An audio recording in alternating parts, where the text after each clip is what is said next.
Ehm, io sono consigliere della delegazione AIFA Emilia-Romagna e abbiamo pensato che la nostra curiosità rispetto al tema che tratteremo stasera fosse una curiosità dei nostri associati, perché stanno avvenendo diverse cose nell'ambito degli interventi che facilitano l'ingresso delle persone nel mondo del lavoro, che coinvolgono sempre più l'ambito della formazione eh, e l'ambito inteso in senso piuttosto ampio.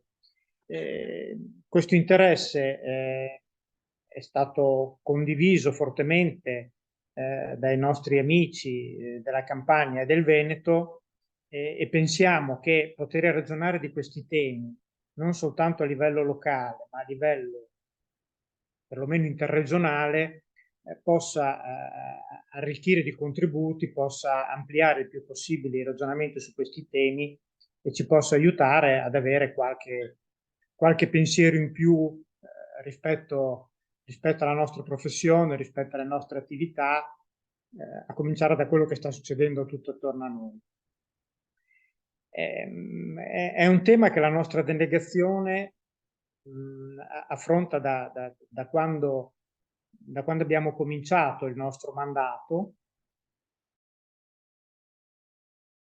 poiché vogliamo occuparci non soltanto delle attività specifiche di formazione, magari proprio in ambito aziendale, dove operano buona parte dei nostri soci, ma pensare anche alla formazione nei suoi confini, cioè laddove la formazione si avvicina ad altre attività, che come in questo caso sono le attività di counseling, di coaching, di orientamento e così via.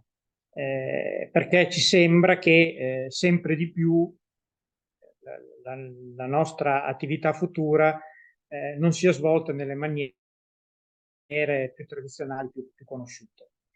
Per trattare il tema appunto di che cosa può il formatore, che cosa può la formazione, come l'azione della formazione può contribuire a facilitare l'ingresso o il ritorno, in tanti casi proprio il ritorno, nel mondo del lavoro da parte delle persone che devono cominciare oppure che l'hanno perso, ci sembra che già da un po' di tempo, però soprattutto negli ultimi anni, si stiano consolidando delle iniziative che ci piacerebbe conoscere e iniziative che coinvolgono diversi soggetti.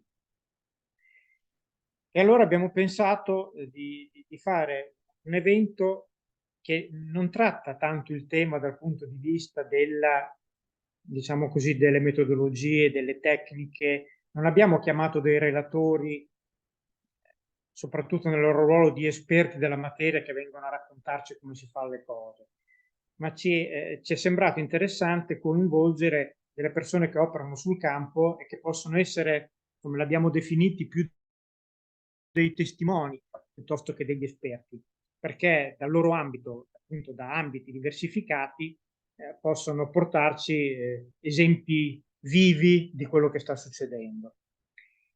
E quindi abbiamo una prima fase del nostro incontro in cui appunto questi testimoni ci racconteranno quello che sta succedendo. Poi però, come stiamo facendo da un po' di tempo, apriamo il dibattito, nel senso che ci piace molto condividere con i nostri soci i loro pensieri rispetto ai temi che trattiamo, ragionarne assieme all'interno dei gruppi di lavoro e in questo modo poter la nostra aspirazione è di avviare una discussione, non certo quello di completarla, perché poi ve ne accorgerete anche dalle relazioni, il tema si presta a molte interpretazioni, è molto vasto, coinvolge diversi profili professionali diversi, diverse attività e di conseguenza non abbiamo certo la pretesa con oggi di tirare fuori il coniglio dal cilindro, di inventarci chissà quale soluzione a tanti dei problemi che si incontrano nell'accesso e nel matching fra domanda e offerta di lavoro. E quindi buona parte del nostro incontro, la seconda metà, sarà dedicata a ragionare all'interno dei gruppi. Fra l'altro, voi nel momento dell'iscrizione a questa iniziativa avete già manifestato il vostro interesse e di conseguenza i gruppi sono già formati. Dentro questi gruppi sarete aiutati da dei facilitatori. Ancora una volta non saranno persone che vi spiegheranno come funzionano le cose, ma sono persone che appunto faciliteranno la discussione all'interno appunto di 4 aree diverse. Anticipo subito che le 4 aree ci sembra che siano, diciamo così, i 4 macro temi su cui c'è interesse a ragionare, e sono il tema del come cambiano le analisi dei bisogni di fronte a queste richieste da parte di persone che devono entrare nel mondo del lavoro, che importanza ha la progettazione, soprattutto se la facciamo riferimento ai repertori delle competenze.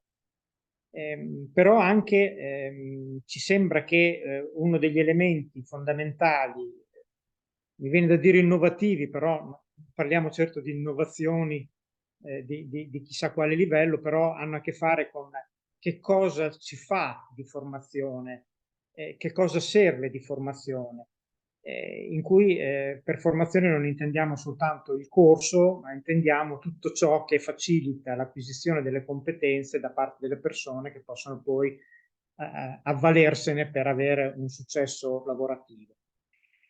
Poi ci sembra che sia importante anche considerare che tante volte non è soltanto la formazione, la competenza, quella che è la chiave per poter entrare nel mondo del lavoro, ma queste persone spesso sono condizionate dalle loro condizioni personali, dalle loro situazioni familiari, dalle loro situazioni psicofisiche, che rendono più difficile il ritorno o l'ingresso nel mondo del lavoro, per cui noi le abbiamo chiamate fragilità.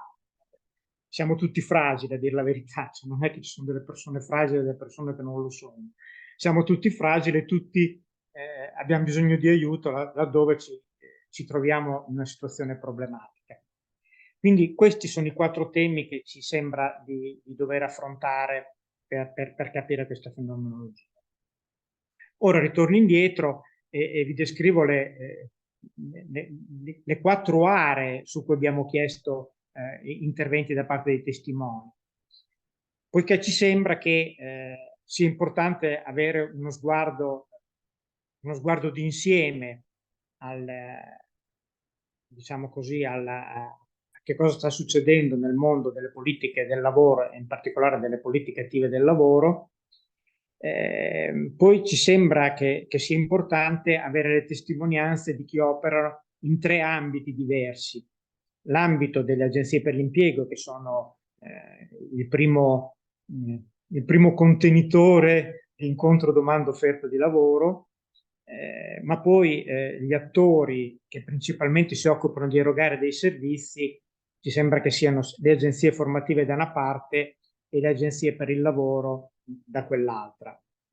E quindi saranno queste le persone che chiameremo a testimoniare. Modalità operative. Io mi metterò un cappello che di solito non uso, ed è il cappello del cattivo, poiché abbiamo diverse testimonianze e dobbiamo rispettare dei tempi per consentirci di concludere nei tempi e di fare ragionare soprattutto dentro i gruppi di lavoro. Per cui a ogni testimone io do a disposizione 10 minuti, guardo l'orologio e al 10° minuto, diciamo che al nono invito a stringere, al 10° minuto, 11° minuto io stacco. Quindi non sono abituato a svolgere questo ruolo, però ci toccherà e me ne scuso fin dall'inizio. Non so se sia riuscito a collegarsi il nostro primo testimone, perché non mi sembra di vederlo nel gruppo. Come ti dicevo, è ancora bloccato 2 o 3 minuti prima di connettersi, ci avverte. Allora io chiedo a Mirko Casteller. Mirko Casteller è il presidente del comitato tecnico Veneto Welfare e ci dirà anche con dovizia magari di dati, ci racconterà che cosa sta succedendo nel suo territorio rispetto a che cosa fanno appunto gli operatori dei centri per l'impiego addetti al welfare, inserimento lavorativo rispetto a questa tematica. Grazie Mirko. Grazie Cesare, io cercherò di rimanere veramente nei tempi, mi sentirete parlare velocemente, non faccio la presentazione di me stesso perché è un po' imbarazzante e spesso è anche narcisistico, perciò lascio poi ai posteri la valutazione. Io sono uno psicologo, psicoterapeuta, docente sulle risorse umane in LUMSA giù a Roma e presidente del comitato tecnico Veneto Welfare. Per aiutarmi nel mio intervento, proprio per non dimenticare nulla e cercare, ripeto, di rimanere nei tempi, vi vorrei condividere 2 slide e dare alcuni segnali poi finali. Se mi dovete dare solo un feedback che riuscite a vedere la condivisione e per me è sufficiente. Sì, Si confermo. vede? Se Benissimo. riesci a mettere modalità Esatto. presentazione, è perfetto. Eccola qui, eccola qui. Fantastico. Allora, parto subito da questo aspetto. Il mondo sta cambiando, ma probabilmente dico una cosa anche banale. Questa è la previsione della previdenza complementare, come si sta evolvendo. E la previdenza complementare è un mondo appartenente al welfare. Stiamo passando dalla logica del welfare di Stato, che è superato sotto molti aspetti, a una sorta di workfare, cioè del fatto che più andiamo ad est, come negli Stati Uniti, più ci dobbiamo arrangiare nella nostra dirigenza. Voi vedete come il Veneto negli anni si stia attrezzando. Sempre altri dati, crescita del welfare aziendale si sta esponendo. Parto dal welfare, ma poi comprenderete per quale motivo. Rispetto all'Europa, l'Italia se la cava abbastanza bene, diciamo come risorse destinate al welfare, sempre avanti. La crescita dei fondi contrattuali, anche questa è esponenziale, perché soprattutto nelle previdenze. Saldo spesa previdenziale. Allora, noi siamo tra gli stati al mondo che hanno maggior costi per l'assistenzialismo di Stato, quindi oggi dovremmo iniziare a discutere anche in termini di incontro tra domanda e offerta tra la sussidiarietà e la solidarietà sociale. Non dobbiamo spingere troppo sulla solidarietà sociale perché altrimenti creiamo assistenzialismo, ma non possiamo spingere neanche troppo sulla sussidiarietà sociale perché altrimenti sviluppiamo quei fenomeni di eccessiva identità territoriale fino ad arrivare alla sorta di autonomia spinta. Questo è quello che noi spendiamo in termini sociali per la famiglia. Guardate l'Italia dov'è. L'Italia spende soprattutto per malattie e disabilità. Per quale motivo? Lo vedremo ora.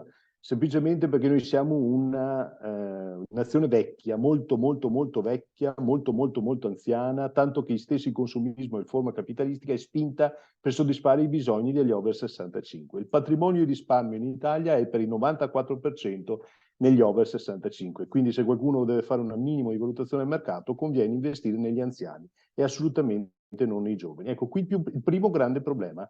Come facciamo a pianificare un'attività formativa di sensibilizzazione verso i giovani quando i giovani non sono più risorsa?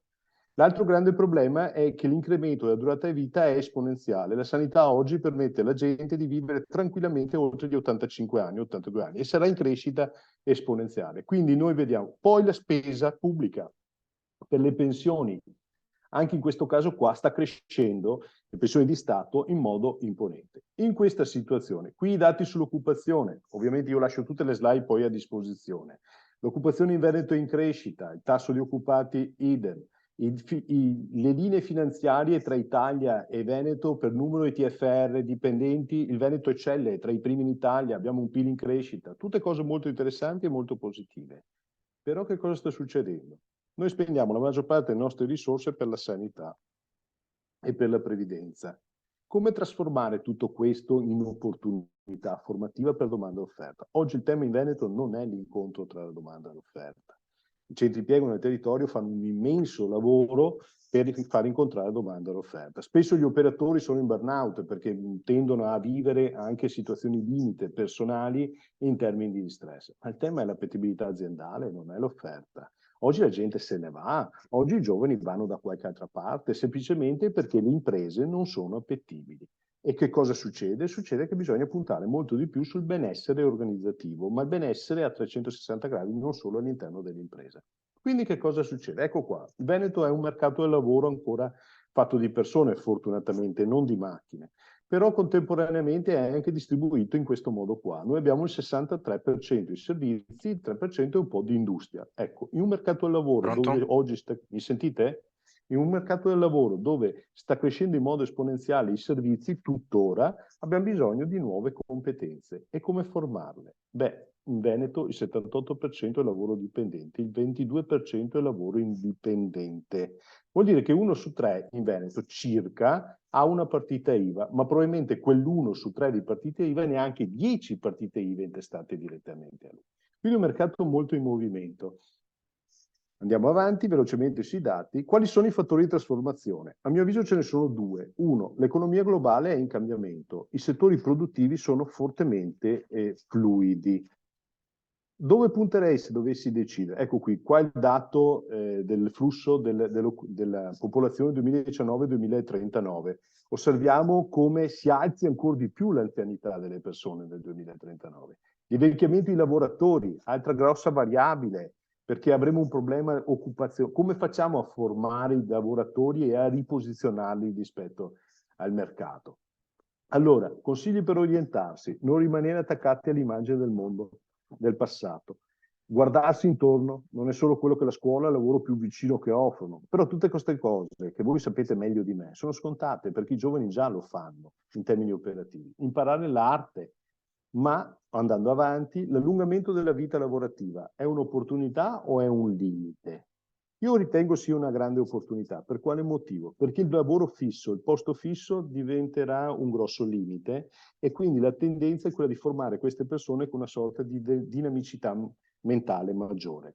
Oggi si parla di cambiamento, oggi si parla di lasciare tutto per trovare una nuova prospettiva. Io consiglio anche in terapia di provare la vita nuova prima di lasciare quella passata. La probabilità di cambiare lavoro è esponenziale, è in crescita, imponente, e quindi avere le competenze per potersi adattare a nuovi lavori diventa strategico. È impensabile che uno faccia ingegneria all'università e poi vada a fare l'ingegnere. È probabile che gli convenga pensare di farsi anche una laurea umanistica, per non parlare di altre professionalità che sono necessariamente trasversali.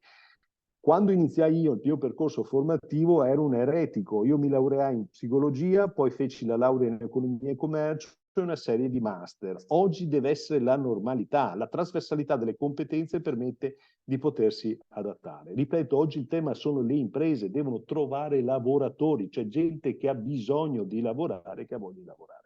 La fatica non è più un valore, in Veneto non è più un valore la fatica. Una volta bastava dire che si faceva un tot di ore e si apparteneva a un sistema sociale collaterale positivo. Non è più così, assolutamente, anzi c'è un altro grosso valore, che è il tempo libero. Le nuove forme contrattuali, soprattutto la contrattazione di secondo livello, non parla più di salario ma di welfario, sempre di più. Cioè la gente ha bisogno, vuole tempo libero, non vuole soldi. Nella contrattazione collettiva i rinnovi sono tempo libero. Le nuove generazioni vogliono i propri spazi. Perché? Perché se lo possono permettere. Le generazioni cinquantenni si sono vincolati con linee di finanziamento mutualistiche costanti nel tempo che gli davano un radicamento territoriale. I giovani questo non lo vogliono più. Hanno la possibilità di scegliere perché hanno già una giacenza di competenze e forse anche di economie più favorevoli rispetto alle generazioni passate.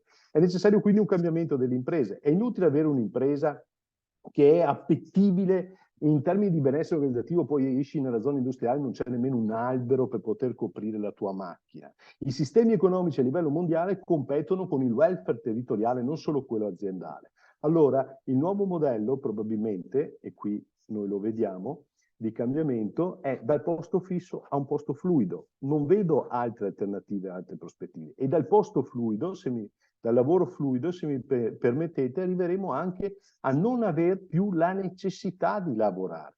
L'intelligenza artificiale ci supererà nelle prospettive future. Poi vi faccio vedere una slide per terminare molto interessante, datemi i tempi quando devo chiudere. Non ci sarà più il bisogno di lavorare. Entriamo nella mentalità del fatto che i nostri giovani da qui ai prossimi 20 anni probabilmente saranno superati da processi di integrazione.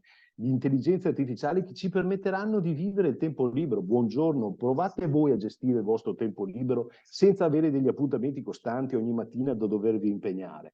Voi immaginate quel 78% di lavoratori dipendenti che il lunedì mattina possono decidere che cosa fare della propria vita? Diventerà un problema di ordine pubblico, me ne rendo conto, di gestione del tempo libero. Ma se noi andiamo avanti, guardate come elemento Un minuto. interessante, esatto, e chiudo, sono perfettamente Cesare nei tempi. È stato chiesto qualche anno fa a dei ragazzi che avevano poco più di 12-13 anni che cosa immaginavano in una prospettiva futura. Stiamo parlando del 2013, questo è un dato del 2013. Oggi siamo nel 2023 post-Covid e tra gli elementi come possibili futuri lavori c'è il costruttore di parti del corpo, ce l'abbiamo già, biogenetica, il manager di consulenza di terza età, presente, chirurgo per l'andamento della memoria, etico e nuova scienza, pilota spaziale, specialista ma guardiano dei periodi di quarantena, ce l'abbiamo avuto durante il Covid.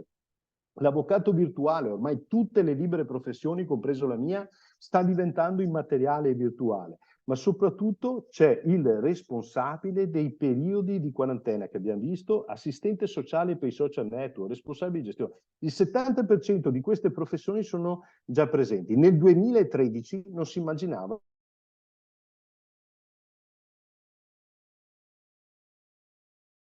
esistessero. Quindi voi capite come il mercato del sistema artificiale sta accelerando in modo significativo questi processi. Mi fermerei qui, Cesare.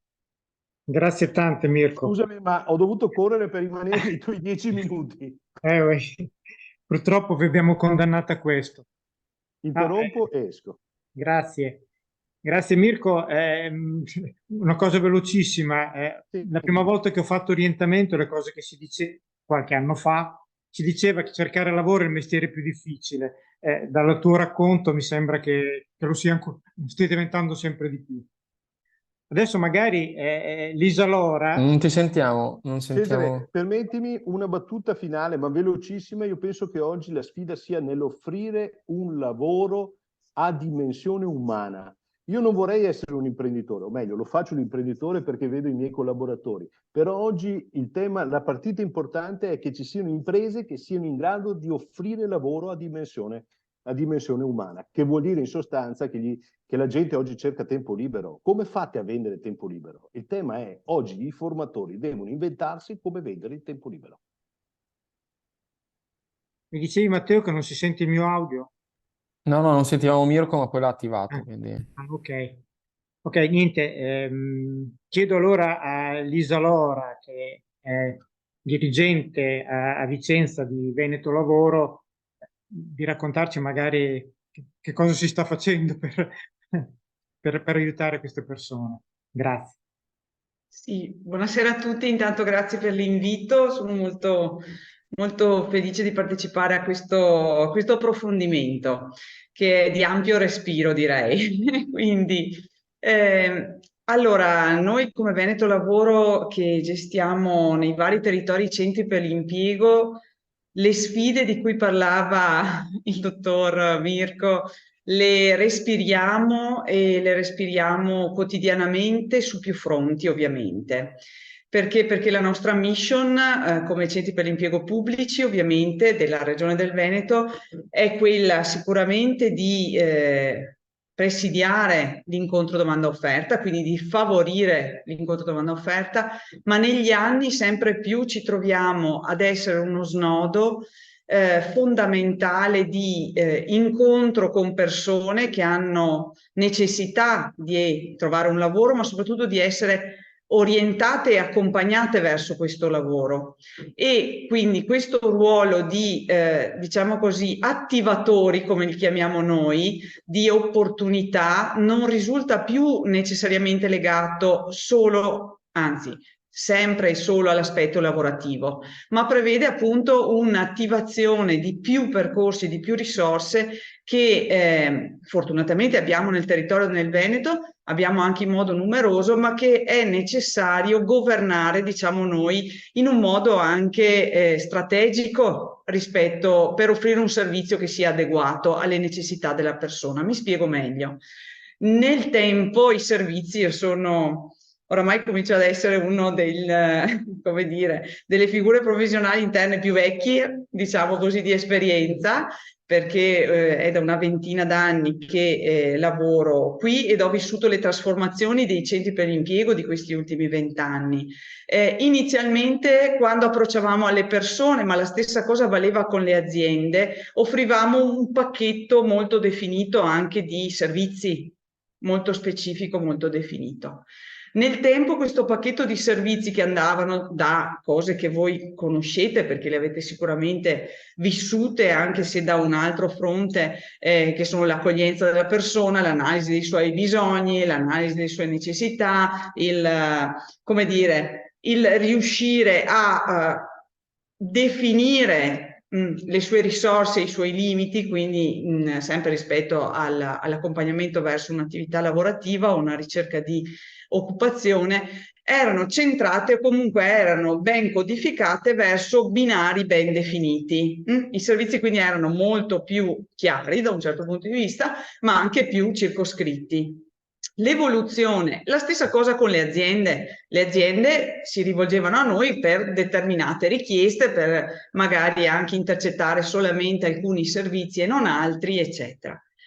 Che cosa sta accadendo? Sta accadendo che il panorama del governo dei servizi per l'impiego ha nel tempo, e fortunatamente aggiungo io, anche se è diventato assolutamente più complesso ed impegnativo, ampliato la gamma delle proposte di risposta, diciamo così, alle necessità raccolte alle persone, e dall'altra parte anche la gamma delle proposte e dei servizi da offrire alle aziende che noi incontriamo. Ma aggiungo di più, ha anche previsto che i centri per l'impiego diventassero un interlocutore anche degli enti e dei soggetti del territorio, per cui un'utenza, tra virgolette, nuova sono anche enti con cui ci rapportiamo, ovviamente con cui abbiamo da costruire delle relazioni che siano assolutamente adeguate a dare una risposta alle persone e che comunque diventano dei nuovi interlocutori, dei nuovi utenti anche dei nostri servizi. Per cui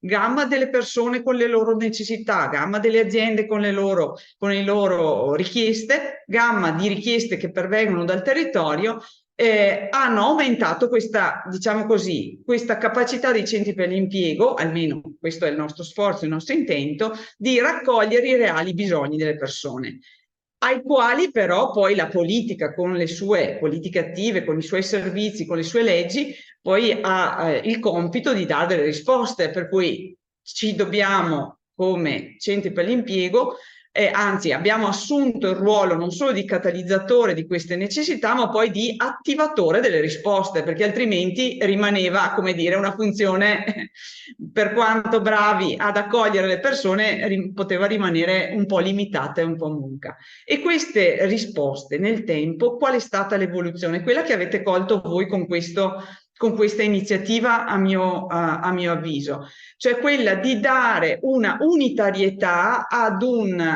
come dire, a dei percorsi di cui le persone hanno bisogno, che debbano prevedere più step, più fasi e anche più contenuti di servizi.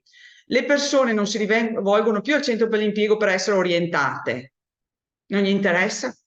Gli interessa essere orientate per cogliere un'opportunità magari formativa, o per cogliere un'opportunità di inserimento in azienda, o per cogliere il lavoro nel momento giusto in cui hanno le competenze e le capacità per spendersi nel modo migliore nel mondo del lavoro. Quindi le richieste sempre più complesse che intercettiamo dagli utenti e dalle aziende ci chiedono, come centri per l'impiego, di avere una visione a 360 gradi, quindi sempre più ricca ed aperta, ad individuare quel percorso o quella opportunità che poi le porti davvero a raggiungere l'obiettivo che ci chiedono di raggiungere. E non è uguale per tutti. Condivido con chi mi ha preceduto che alcuni giovani noi come dire, li cerchiamo con la lente, con il lanternino a volte, perché non riusciamo ad intercettarli, o perlomeno a motivarli ad accettare le proposte di lavoro che ad esempio in Veneto ci sono per il mondo giovanile. Quindi anche lì il servizio, che sa che i giovani sono presenti e sono anche spesso competenti, in uscita ai percorsi nostri formativi, sia superiori che anche dopo post scuola superiore, dobbiamo essere in grado di intercettarli. Per cui il servizio, oltre a dover attivare le persone, deve trovare anche le strategie per, come dire, far incontrare davvero le persone le opportunità intese, mi sono spiegata, a 360 gradi, quindi compresa la formazione, nel momento in cui la persona ne ha bisogno.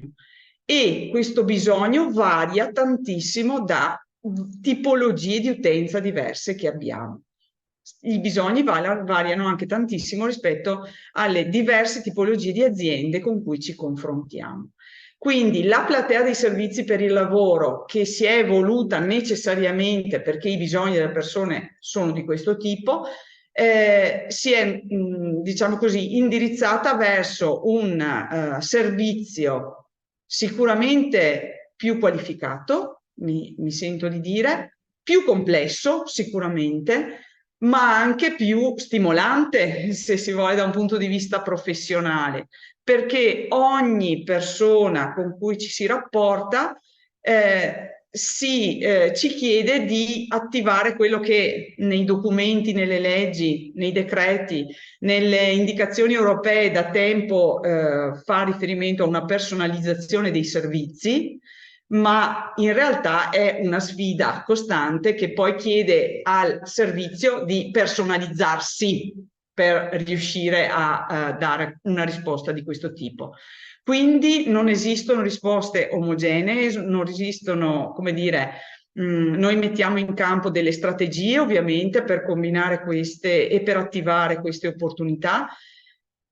A volte le creiamo anche, nel senso che a volte l'incontro con gli enti formativi nel territorio, il confronto con loro magari prima di una definizione di una linea, di un asse di politica attiva che viene poi approvata a livello politico, necessita appunto di un ragionamento e di un approfondimento preventivo, ma spesso è necessario appunto che per rendere questo sistema, che è diventato così ricco, dico io, di opportunità ma anche complesso, ci sia la necessità assoluta che il centro per l'impiego lavori in strettissimo rapporto con gli altri enti che partecipano a questi percorsi. Cioè il centro per l'impiego non può e non è, almeno in Veneto stiamo facendo veramente molti sforzi da questo punto di vista, un attore, come dire, sicuramente specializzato e competente rispetto alle materie di cui ho accennato, quindi servizi per il lavoro, accompagnamento, orientamento al lavoro e attivazione alle politiche attive, ma non è l'unico e non lo può fare da solo. Da questo punto di vista, lo sforzo che il sistema veneto ha messo in campo, cioè quello di non solo lavorare come servizi per il lavoro pubblici e privati assieme, ma soprattutto per integrare le 3 grandi aree dei servizi che prevedono un accompagnamento della persona al lavoro, cioè la grande area sicuramente dell'orientamento, la grande area della formazione e l'area sicuramente dell'incontro domanda-offerta. Ecco, quindi all'interno dei centri per l'impiego, concretamente poi questi servizi vengono erogati alle persone e alle aziende e vi assicuro facciamo orientamento anche con le aziende, facciamo accompagnamento anche con le aziende, spesso facciamo attivazione alle politiche attive anche con le aziende e questa è una grandissima sfida per noi ma anche una bellissima novità perché spesso nell'immaginario comune i centri per l'impiego sono più rivolti all'utenza che non all'impresa. Invece anche qui abbiamo sfatato, come dire, diciamo così, alcuni luoghi comuni per cui abbiamo ben capito che assolutamente le 2 utenze nostre devono camminare sugli stessi percorsi per incontrarsi, perché se le aziende fanno percorsi, come dire, completamente separati e anche incoscienti di tutto ciò che gravita invece attorno al disoccupato, perde una grande possibilità di incontro con questa fetta di persone. Grazie Elisa, siamo arrivati di misura, grazie tante. E chiamo Michele Raccuglia, che abbiamo fatto correre per arrivare al nostro incontro, e adesso lo facciamo correre di nuovo. Michele Raccuglia è responsabile delle aree Campania e Calabria di ANPAL, e quindi gli chiediamo, anche in questo caso nel termine di 10 minuti, di raccontarci cosa sta succedendo a livello nazionale per favorire l'incontro domanda e offerta di lavoro, e che ruolo può ricoprire la formazione nel favorire questa azione. Scusa Cesare, un secondo, chiedo solo alle persone in chat di leggere i messaggi che ho mandato ad alcune di loro privatamente per aiutarci poi a dividere in gruppi in tempi più rapidi, grazie. Abbiamo scritto solo ad alcune persone perché non le avevamo nella lista delle persone partecipanti, e così li possiamo collocare nei gruppi. Grazie. Prego, dottor Raccuglia. Salve a tutti, io ho corso perché volevo essere presente, purtroppo c'è una concomitanza tra la mia permanenza in Calabria e soprattutto la partita del Napoli che mi ha ritardato il collegamento, ma ci sono e quindi utilizzo rapidamente questi 10 minuti per dare un po' un quadro di quello che sta succedendo, in particolare nell'area sud Italia che io curo per ANPAL Servizi a supporto soprattutto delle nostre regioni. Rispetto a quanto è stato detto, in particolare per le politiche attive, diciamo che noi abbiamo avuto un momento in cui c'era una forte politica passiva che era il reddito di cittadinanza, ma non c'erano le politiche attive. Oggi abbiamo da un lato delle politiche attive, ma abbiamo poche politiche passive, se non questa nuova misura SFL che è entrata in vigore, che però ha sostituito in parte, diciamo, il reddito di cittadinanza. In realtà è una misura che spinge la gente ad andare a lavorare. Quindi diciamo, il programma più importante oggi che noi stiamo realizzando è il programma GOL, che finalmente mette a disposizione del territorio, eccetera, un'azione prevalentemente formativa, perché GOL, la maggior parte delle risorse che appartengono a questo programma va a favore della formazione. Infatti, come sapete, il programma Garanzia Occupabilità Lavoro, eccetera, prevede una presa in carico di un numero elevatissimo di disoccupati. Questi disoccupati, a seguito dell'assesso, vengono poi indirizzati in varie linee di intervento. La prima è quella là più vicina al mercato del lavoro, quindi i work ready, quelli che possono immediatamente essere utilizzati, ma poi dopo abbiamo tutta una serie di misure per la qualificazione, riqualificazione o quella collegata al disagio sociale, che prevede degli interventi di formazione molto forti, dove finalmente la leva della formazione diventa fondamentale per avvicinare il cittadino alla domanda di lavoro e quindi alle imprese. Come vedete, quel gap che tutti abbiamo denunziato di mancanza di competenze, eccetera, in quel programma esiste, con questa possibilità di intervento formativo. E poi c'è la linea 5 che riguarda un po' processi di conversione di aziende in crisi, lavoratori provenienti da aziende in crisi. Faccio un esempio per tutti. Una delle aziende che l'ha utilizzato con successo in Campania sono i lavoratori della Whirlpool, che saranno a breve ricollocati e sono rientrati in questo percorso 5, dove oltre alla regolarizzazione c'è il percorso formativo che diventa determinante per loro, che passano da un settore che era quello della produzione di elettrodomestici alla produzione di pannelli solari, e quindi immaginerete che cosa Quindi diciamo che questo programma realmente pone i formatori al centro di questa operazione. È un'operazione importantissima, un'operazione che rientra nel PNRR, e quindi sono risorse che vanno ben utilizzate, e sono risorse che servono a aumentare le competenze dei nostri disoccupati, e serve soprattutto chiaramente a aumentare la competitività delle nostre imprese. Perché guardate, oggi, come si dice da più parti, noi siamo a un bivio, no? Oggi utilizziamo queste risorse in modo corretto, oppure veramente noi lasciamo un debito a chi verrà dopo di noi molto sostenuto. E a che punto siamo? A che punto è questo programma GOL? Ahimè, devo constatare che soprattutto nelle regioni del sud, questo collegamento formazione, imprese, eccetera, non ha ancora avuto un funzionamento ottimale. Sono stati pubblicati gli avvisi, sono stati pubblicati anche le offerte formative, i cataloghi formativi presentati dagli enti formativi, ma qua devo fare una pseudo denuncia, nel senso che il programma GOL, come tutto il mercato del lavoro, oggi vede una complementarità tra soggetti pubblici e soggetti privati.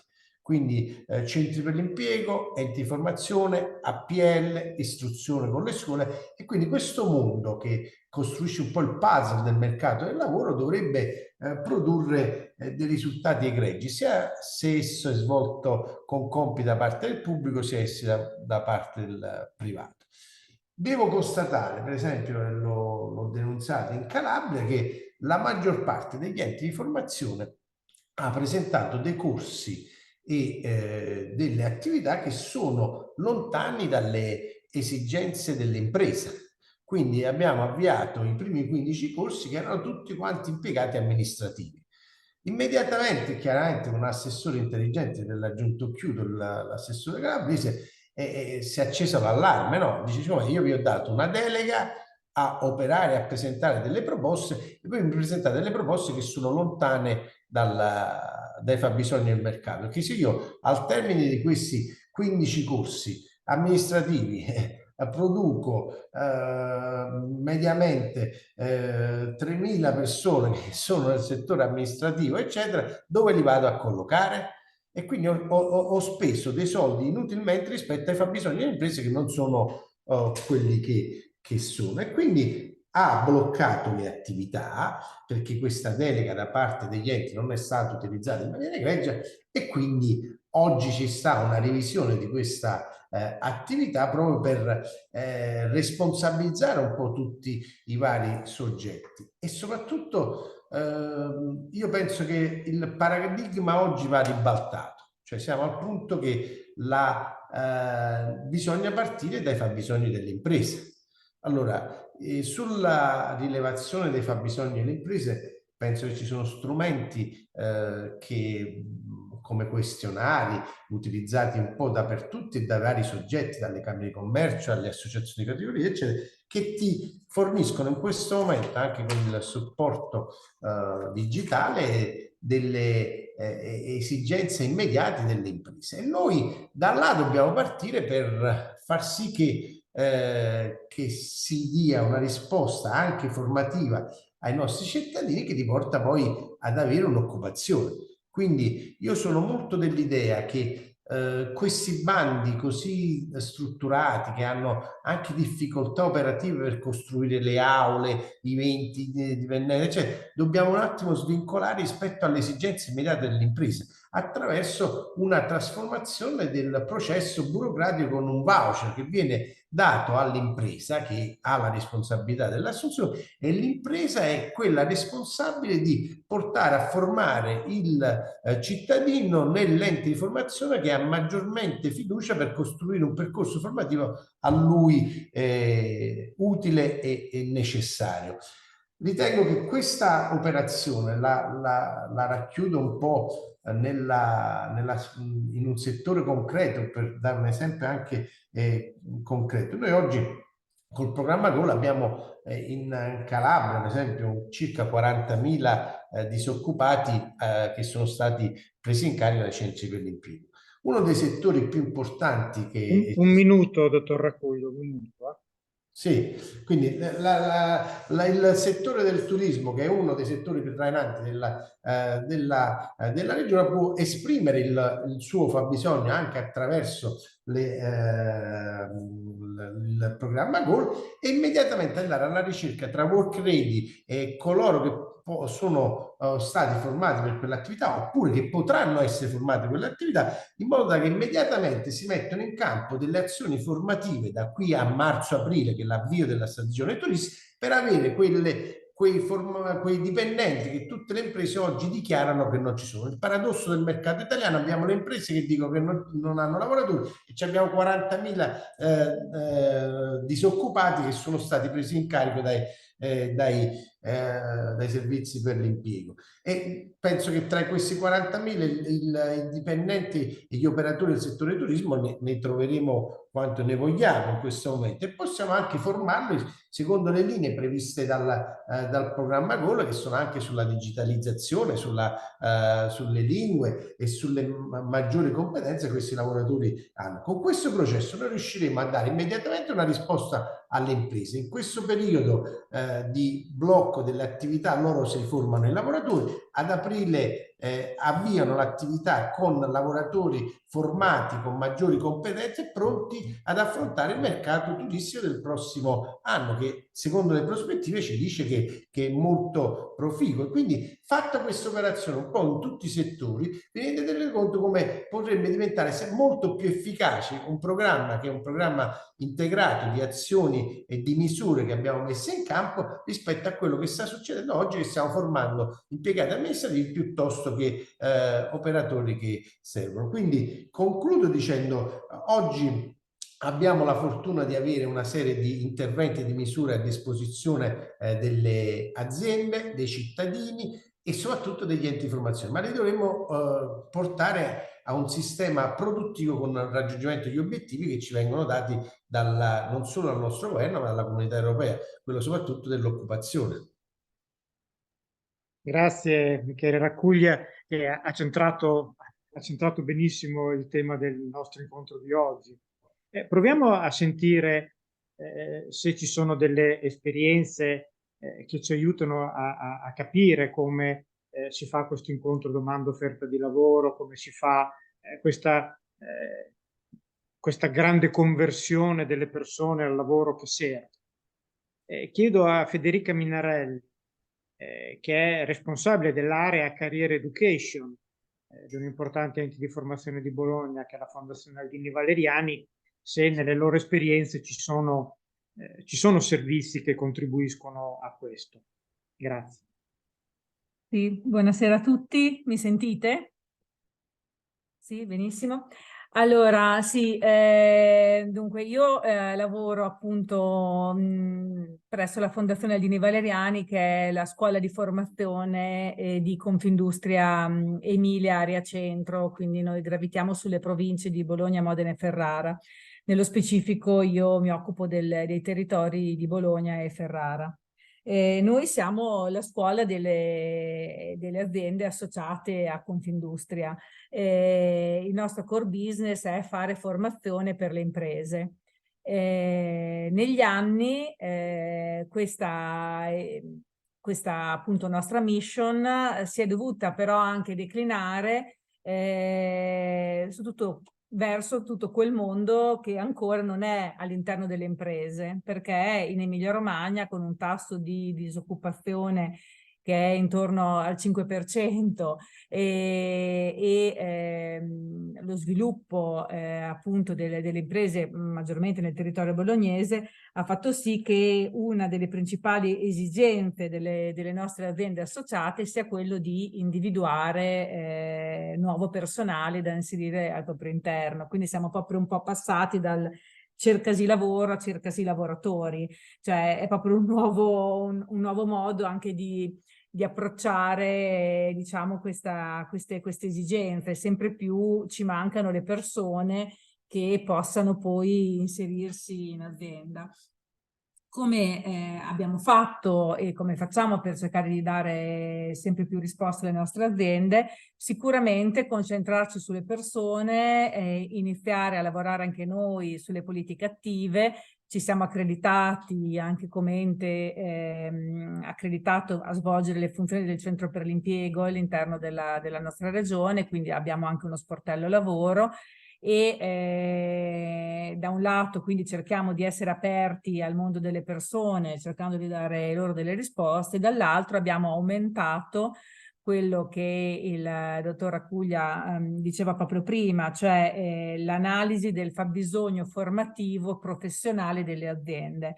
Cioè noi abbiamo valorizzato al massimo la nostra presenza all'interno delle aziende del nostro territorio, mettendole in rete con le eccellenze anche della nostra università e delle nostre scuole del territorio. Insieme abbiamo costruito percorsi formativi che andassero proprio in risposta ai fabbisogni delle nostre aziende. Come abbiamo trovato e come troviamo, cerchiamo di trovare tutti i giorni personale che possa inserirsi all'interno di questi percorsi, sicuramente giovani, ma non solo, quindi sia all'interno delle scuole, ma anche rivolgendoci a tutto quel mondo di persone che devono riqualificarsi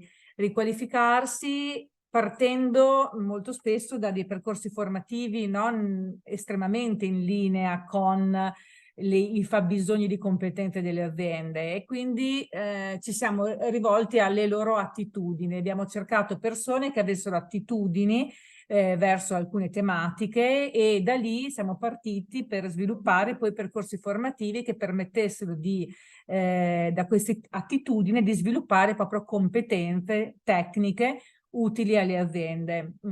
Quando parliamo del territorio di Bologna, principalmente lavoriamo su tutto il tema della meccatronica, dell'informatica, della logistica distributiva, e abbiamo sviluppato percorsi che ci hanno dato dei tassi di occupabilità negli ultimi 6 anni, da quando io mi occupo insomma di questi temi, del più del 90% insomma in uscita, no? Quindi se calcoliamo che in questo 10% abbiamo anche ragazzi che decidono di reinserirsi nel mondo della formazione, perché cerchiamo anche di sviluppare percorsi che siano in filiera anche con l'università e gli ITS, e quindi permettano ai ragazzi di avere anche una duplice scelta, cioè reinserirsi direttamente nel mondo del lavoro, nel mercato del lavoro, ma anche reinserirsi nel mondo formativo.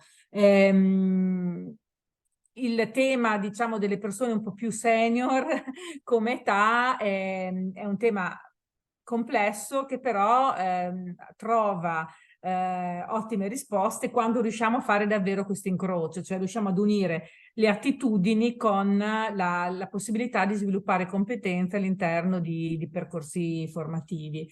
Un altro dato è che tutte queste competenze tecniche e il focus su queste non deve tralasciare un aspetto molto importante, che è quello che sempre più spesso allontana in realtà le persone dal mondo del lavoro, le persone che magari sono già inserite, che è tutto il tema delle soft skill, perché chiaramente riuscire ad essere inseriti in un contesto professionale oggi richiede anche un adeguamento delle proprie competenze soft, che non sempre è così automatico, perché parliamo di digital divide, parliamo di tutti i nuovi contenuti, nuove tematiche, nuove modalità di esprimere il lavoro, che sia lo smart working, che sia l'industria 4.0, e sempre più le persone vanno accompagnate. Ecco, un aspetto su cui abbiamo lavorato molto e vediamo che è fondamentale è proprio questa tutorship individualizzata,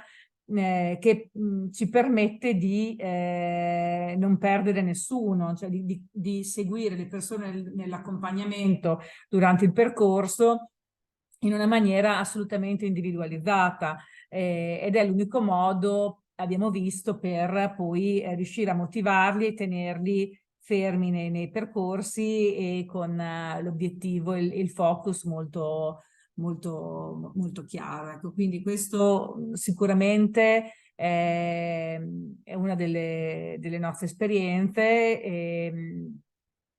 che possiamo dire, insomma, ci stia dando ottimi risultati quando troviamo le persone. Ecco, il tema di individuare persone interessate e in grado di avviare un certo tipo di percorso formativo è sempre più complesso, perché i senior hanno bisogno di percorsi brevi e per, diciamo, un inserimento quasi immediato nel mondo del lavoro, che un po' a volte stride in realtà con le loro competenze in ingresso e le competenze richieste dalle aziende. Un esempio che cerca di colmare questo gap è l'IFTS in apprendistato, che è stato sviluppato, che è stato insomma proposto dalla nostra regione in questi anni, un po' anche per, diciamo, cercare di aumentare le esperienze di formazione duale anche nei nostri territori. E con questo strumento abbiamo sperimentato il contratto di lavoro prima dell'ingresso nel percorso formativo, quindi l'apprendistato di primo livello che permette di sviluppare un'esperienza formativa già con un contratto di apprendistato, quindi c'è questa alternanza, diciamo, in una annualità di lavoro di 1700 ore di lavoro, 800 sono dedicate alla formazione e le persone svolgono questa formazione da dipendenti dell'azienda. E anche questa è una formula molto vincente, quanto più l'azienda è protagonista di questo percorso. Quindi assolutamente quello che i colleghi hanno già detto, bisogna fare in modo che l'azienda si renda protagonista di queste scelte e diventi sempre più azienda formativa, ma anche azienda consapevole dell'investimento e della necessità di diventare un'azienda attrattiva, perché in un territorio come il nostro, in cui l'offerta di lavoro è alta e le risorse professionali, quindi le persone sono meno, chiaramente è il lavoratore che sceglie quando ha le competenze. E che cosa sceglie? Sceglie aziende che permettano loro di sviluppare un percorso anche di vita interessante e quindi l'azienda deve rendersi attrattiva, deve dimostrare di essere un'azienda in grado di seguire la persona, di darti delle opportunità di formazione e di crescita. In ultimo, non so quanto ci ho messo, volevo dare 30 questo secondi. segnale. Nei colloqui adesso stiamo facendo tutte le sessioni di selezione per l'accesso ai nostri percorsi formativi, diciamo, in Emilia-Romagna, e vediamo tantissimi giovani, per fortuna, che chiedono insomma, di inserirsi nei nostri percorsi. Cos'è che cercano i giovani? Cercano sicuramente una sorta di welfare, una sorta di tempo libero, una unione, no, tra il lavoro e la loro vita personale. Ma che lavoro vogliono? Quasi tutti ci chiedono un lavoro in cui io possa fare la differenza. Hanno bisogno di sentirsi e per loro la differenza è anche mettere una virgola in un testo di un sito, cioè poter proporre loro, proporre al proprio datore di lavoro, alla propria impresa, anche solo una virgola, ma proposta da loro. Quindi avere proprio l'esperienza di dire che hanno fatto la differenza. Questo secondo me è interessante, perché spesso noi aziende non siamo in grado di far percepire quanto anche per noi è importante che i lavoratori facciano la differenza e quanto in realtà la fanno quotidianamente e costantemente. Basta, mi taccio. Grazie tante, soprattutto l'ultima frase è stata molto utile per capire che cosa sta succedendo presso le persone che si candidano. Credo che anche Elena Della Bella, che è la responsabile del Job Center accreditato in Regione Veneto e quindi un'agenzia che ha proprio questo compito di mettere in contatto le persone con le aziende, ci possa dare una buona testimonianza. Grazie. Buonasera a tutti. Io ho preparato 2 slide veloci, ma giusto perché abbiate qualcosa da seguire, che a quest'ora c'è la Biocco della fine giornata. Allora vi condivido un attimo lo schermo.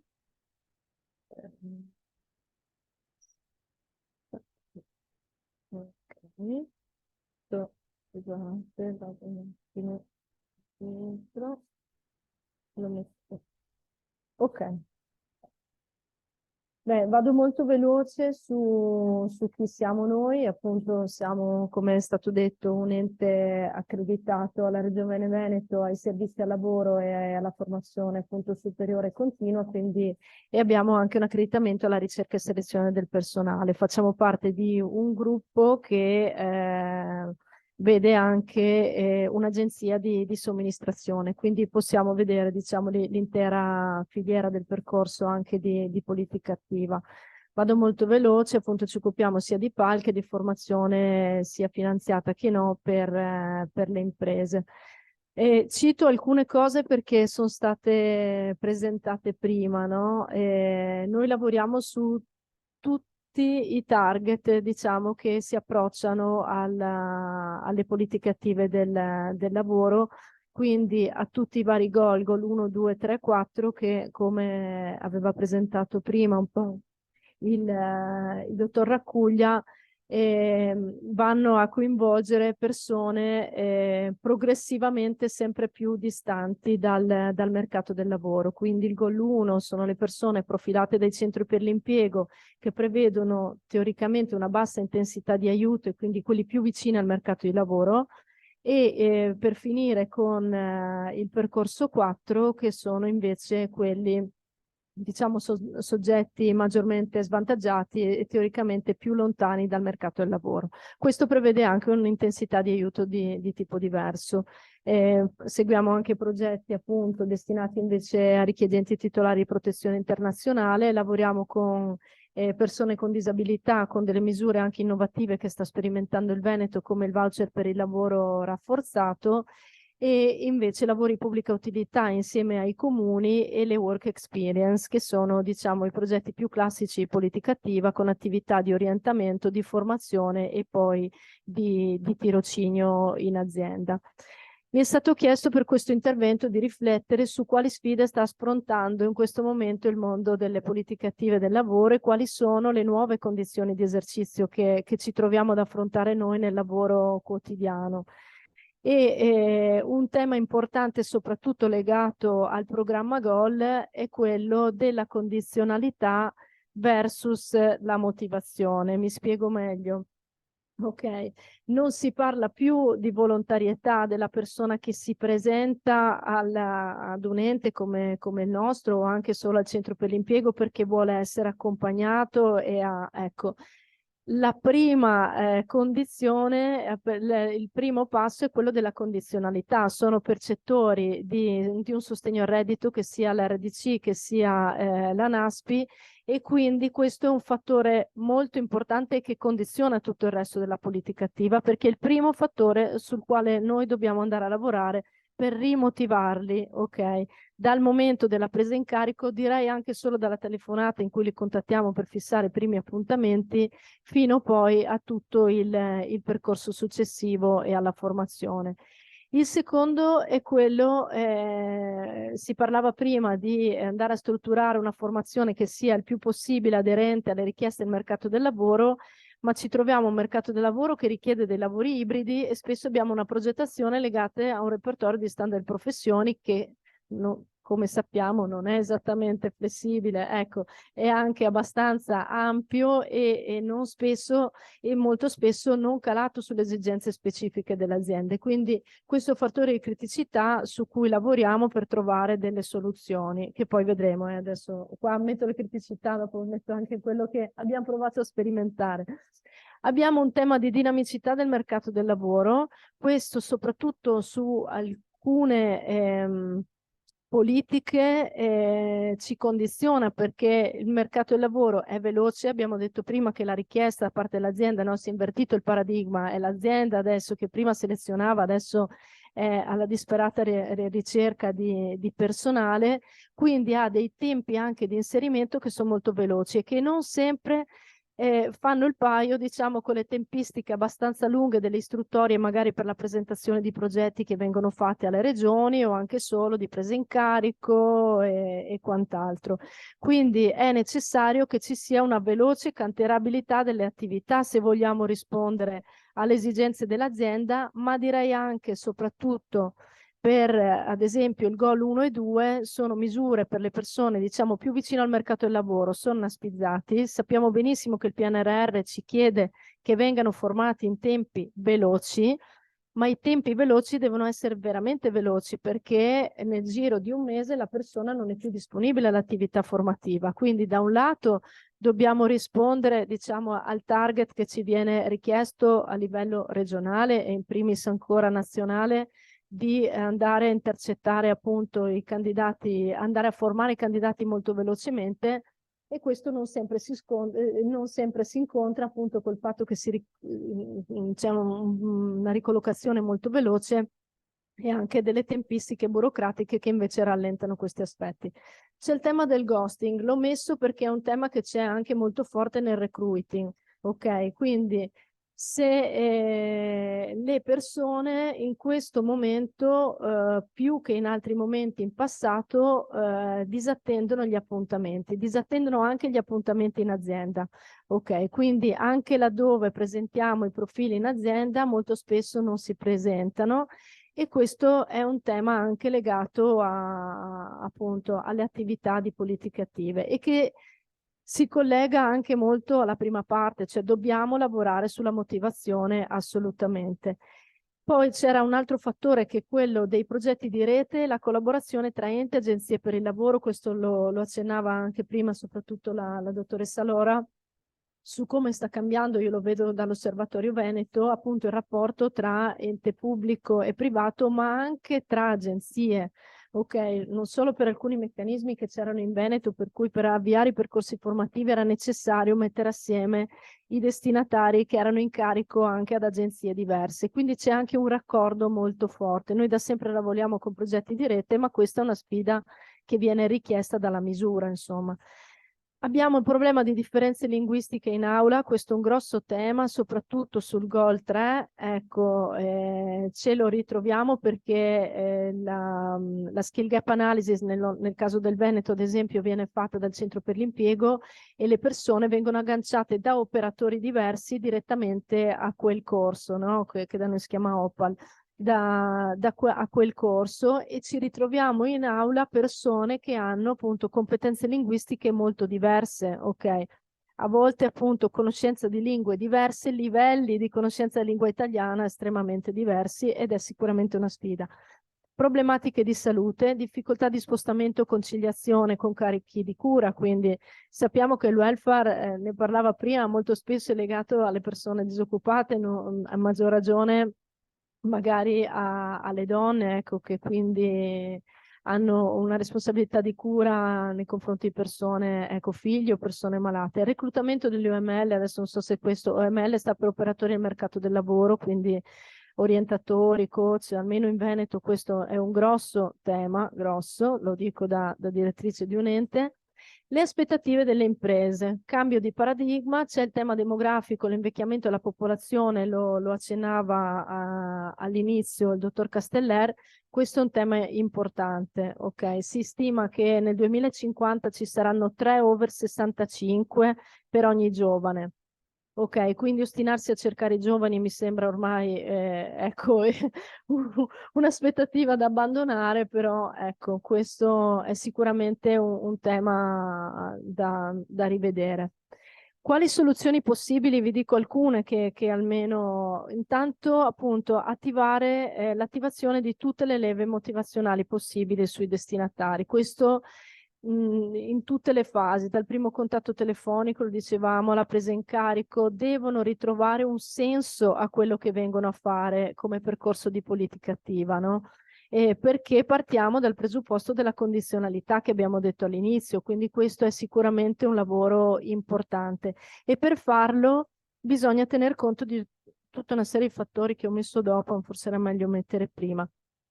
E c'è il tema dell'utilizzare, spesso a noi è capitato, no? O mediatori linguistici in aula, laddove ci ritroviamo aule con livelli di conoscenza diversa, o anche la facilitazione dei contenuti, ad esempio con immagini. Questo per favorire sia laddove avessimo persone magari con delle difficoltà cognitive o altre, ma anche con persone straniere. Quindi anche i formatori su questo devono appunto lavorare per favorire il più possibile l'apprendimento, sapendo che non possiamo cambiare le condizioni dell'aula. Dobbiamo favorire l'efficacia formativa partendo da quello stato di cose che ci troviamo anche noi a gestire. La calendarizzazione dell'attività ovviamente che rispetti tutte le problematiche di conciliazione, abbiamo detto le difficoltà di apprendimento, la salute, molto spesso la raggiungibilità con mezzi pubblici, e accompagnare il tema delle imprese, abbiamo detto, soprattutto verso gli over 50. Anche questo lo diceva anche la collega prima, la dottoressa Minarelli. Dobbiamo fare un lavoro con le imprese anche su questo e pian piano ci stiamo arrivando, e per fare questo dobbiamo coinvolgere le aziende. Lo accennava anche lei, no? Cerco di Un andare minuto, velocissima. Sì, sì, dottoressa Barbella. ce la faccio. Allora, Grazie. un'alleanza a più livelli, l'ha detto già prima, con le imprese, quindi noi cerchiamo sempre di coinvolgere le aziende in fase di progettazione dei contenuti formativi, ma anche in modo da rispondere ai loro fabbisogni specifici. Li coinvolgiamo nella selezione dei candidati, li coinvolgiamo nel tutoraggio, e là dove è possibile li coinvolgiamo anche nel fare proprio una parte delle docenze nei percorsi che noi andiamo a realizzare. Questo non solo aumenta, diciamo, la possibilità che la formazione sia calata sulle loro esigenze, ma aumenta l'engagement anche delle persone, ok, che vedono l'azienda direttamente coinvolta, e questo ha sicuramente un successo maggiore anche poi dal punto di vista dell'esito occupazionale e della tenuta dei percorsi. Abbiamo i servizi invianti, fondamentale, sia gli operatori CPI, ma anche i servizi sociali dei comuni, i servizi di integrazione lavorativa. Noi lavoriamo appunto con targhe diverse, ed è necessario avere in carico la persona sotto tutti i punti di vista. La collaborazione e non concorrenza con gli altri enti di formazione, le agenzie per il lavoro, l'abbiamo detto, e anche il lavoro con gli enti del terzo settore, con cui noi lavoriamo molto, ecco, sia per l'invio che anche proprio per la tenuta. In alcuni casi anche per lavorare su emergenze abitative, laddove si lavora anche con persone in situazione di svantaggio, dobbiamo a volte anche aiutarli ad essere sicuri che possano portare avanti il percorso formativo, perché anche solo hanno risolto delle altre urgenze, tra cui quelle abitative, insomma. Sono andata un po' veloce, ma spero aver toccato un po' di temi che aprono riflessioni. Grazie tante. Le chiedo anche se ci lascia queste slide, perché fra l'altro ha dato impulso anche al lavoro che faremo nei gruppi successivamente, perché alcune di quelle domande sono proprio le domande che ci facciamo noi. Beh, abbiamo anche la possibilità di sentire. Cesare, scusami, ti interrompo. Il dottor Casteller deve salutarci per ulteriori impegni professionali, quindi lo salutiamo e lo ringraziamo. Grazie tante. Stanno entrando i pazienti dalla porta e li sto fermando, che sono alternative. Grazie ancora, a disposizione, arrivederci. Grazie ancora Cesare, ancora. Grazie. Ecco, abbiamo con noi anche Massimo Montaguti, che ha fruito di alcuni dei servizi che alcuni colleghi hanno descritto, e magari sentire la sua testimonianza come fruitore, riusciamo a vedere le cose anche direttamente da chi le ha realizzate, sia dal punto di vista, diciamo così, della positività di alcuni servizi ricevuti, ma anche, io chiedo anche a Massimo di esprimersi liberamente sulle cose che hanno funzionato un pochettino di meglio, e su come lui pensa di poter contribuire al nostro ragionamento, sostanzialmente. Grazie Massimo.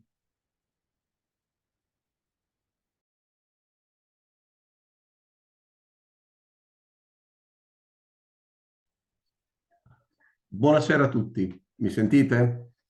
Beh, allora, la mia testimonianza è alquanto breve, perché io ho usufruito per la prima volta in vita mia, essendo stato fino al 2005 lavoratore autonomo, poi dal 2005 al 2021 lavoratore dipendente di un'azienda di logistica. Dopodiché, per le nuove strategie aziendali, una serie di motivi, mi sono dimesso, sono entrato in NASPI e poi sono venuto a conoscenza del progetto GOL al quale mi sono iscritto tramite IFOA di Bologna, e da lì ho avuto consulenza sulle nuove procedure, insomma, su come muovermi, perché per me era un mondo veramente nuovo in cui non mi ero mai mosso. E così sì, ho avuto le dritte per redare un curriculum da inviare, e mi sono state consigliate le app, quelle suggerite appunto per inviare curriculum, e vista la mia disponibilità al lavoro notturno, la mia esperienza in un'azienda di logistica, diciamo che a breve ho trovato un impiego come lavoratore in somministrazione, un contratto a scadenza, il quale ho superato il periodo di prova e al quale tuttora sono impiegato, e devo dire che la mia esperienza è alquanto positiva, anche la competenza del personale di IFOA mi ha aiutato parecchio, in quanto io veramente cioè non ero al corrente di niente. Ecco, è stata proprio la mia prima esperienza al di fuori da tutto. Perché anche il lavoro precedente come dipendente l'ho trovato tramite un amico che mi ha presentato in azienda, e in pratica ho avuto un colloquio, ho dovuto conseguire la patente C, il CQC, la patente professionale, e dopodiché, appena avuto la patente in tasca, sono stato assunto immediatamente, con contratto a tempo indeterminato.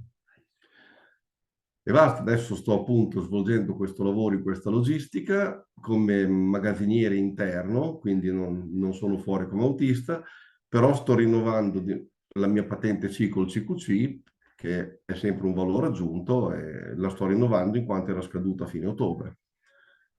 Per cui la mia esperienza devo dire che è stata positiva, tutto sommato, quindi poi se avete domande sono ben lieto di rispondere, ci mancherebbe. Sì, infatti una domanda la faccio io. Rispetto alle cose che hai sentito raccontare in questo pomeriggio, che suggerimenti ti senti di dare rispetto alla facilitazione di questa attività di supporto? Ma sinceramente ho sentito parlare persone molto competenti con dei programmi ben precisi, per cui suggerimenti, data la mia scarsa esperienza, onestamente non ne avrei.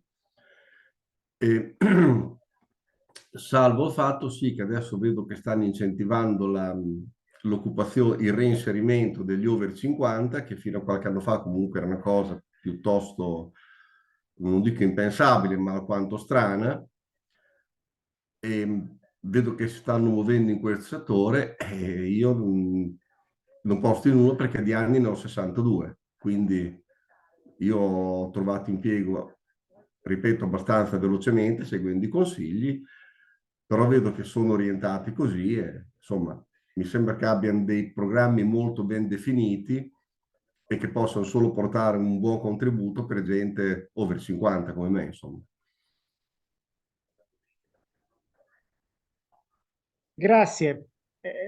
Ringrazio tutti che in effetti siete stati bravissimi a racchiudere in così breve tempo probabilmente una serie di informazioni e di ragionamenti che avrebbero richiesto sicuramente molto di più. Lo sapevamo prima, però sentendo di parlare un po' di magone ci è venuto sostanzialmente, ecco, di non poter sentire più cose. Ora io ringrazio tanto chi è intervenuto. Noi abbiamo una seconda fase, diciamo così, di lavoro di gruppo e successivamente di restituzione. Anche le persone che ci hanno fornito la testimonianza sono invitate, laddove lo desiderano, lo ritengono opportuno, a partecipare ai gruppi e anche ad ascoltare la fase finale. Però mi rendo conto che abbiamo già chiesto tanto so già che qualcuno ha degli altri impegni, qualcuno ci ha già lasciato e quindi nel ringraziarvi vi do l'assoluta libertà nel poter continuare o nel poter salutarci. Io approfitto per ringrazio di avermi coinvolta. Io mi ero iscritta, purtroppo, insomma, come ti ho detto, Cesare, sto qua ancora qualche minuto. Sentiamo malissimo, Federica. Non so cosa sia successo Devo rispetto solo a prima. salutare, perché a differenza di quello che mi ero inserita, insomma, in un gruppo, ma purtroppo non posso rimanere. Grazie. Grazie a te. Buonasera, io rimango fino alle 7 volentieri, poi ho un altro impegno, però volentieri resto ancora un po'. Grazie. Anch'io ancora un po', se volete rimango. Però non mi ero iscritta a nessun gruppo, quindi mettetemi voi dove pensate che possa essere d'aiuto. Ok.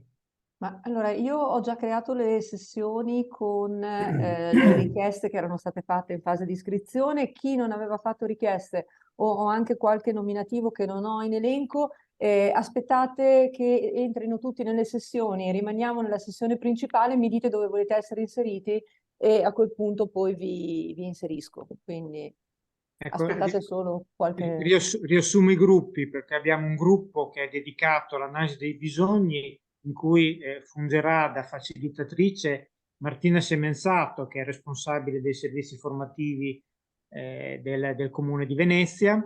Abbiamo un secondo gruppo che si occuperà di capire come evolve, qualcuno ce l'ha già raccontato, come evolve la modalità di progettare i percorsi di formazione, quanto i repertori delle competenze servono e quanto per il lavoro ibrido sono forse, non dico un ostacolo, ma però un restringimento delle possibilità di spaziare. E ci aiuterà Emiliano Barbuto, che è un dirigente scolastico dell'Istituto Galilei Paolo di Salerno.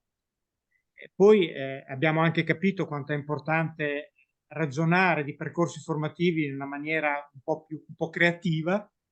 Ci aiuterà nel ragionamento Deborah Morgagni, che è una nostra socia che ha competenze in ambito formativo d'aula, ma anche in ambito coaching, in ambito orientamento, per cui racchiude un pochettino tante esperienze utili a questi fini.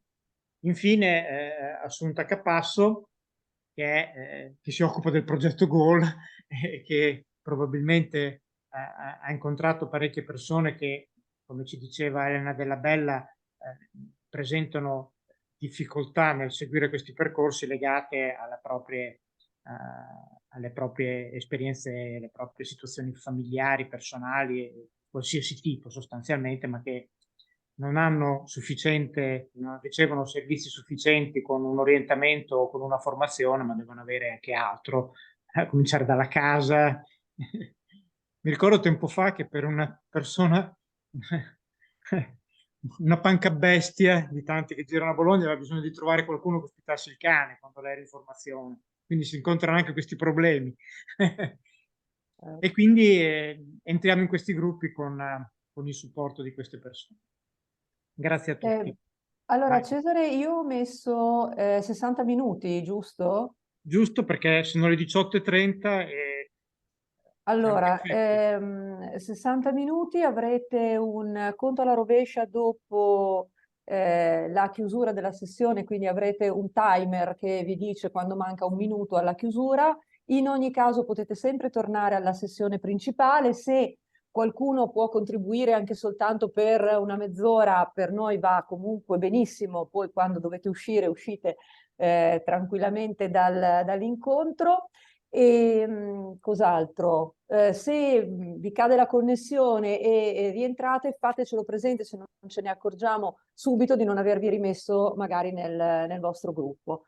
Quindi io apro tutte le sessioni, chi non è ancora in una sessione rimarrà in questa principale, poi mi dite dove volete, se volete, dove volete essere inseriti.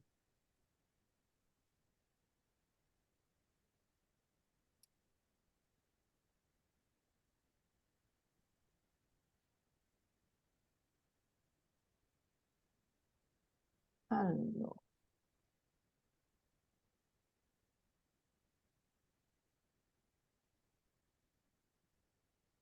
Allora, abbiamo qualcuno che è rimasto e quindi mi dite se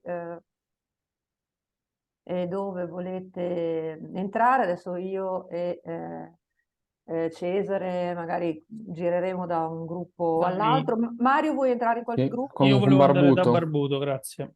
Ok, allora adesso ti... Lo sto mandando io, Grazie Daniela. Matteo. Che detta così, lo sto mandando, ma... Ok, mandali tu. Mandami, mandami. Mandali tu, dai. No, so solo di Mario perché mi aveva scritto. Mentre io andrei, sono Giovanna Combatti con Deborah Morgagni. Sì, al gruppo 3, Mario dovrei quindi... averti invitato, devi accettare, credo. Non lo vedo, però aspetta. L'hai fatto? Sì, infatti non mi fa più, non mi fa più assegnare. Aspetta. Adesso?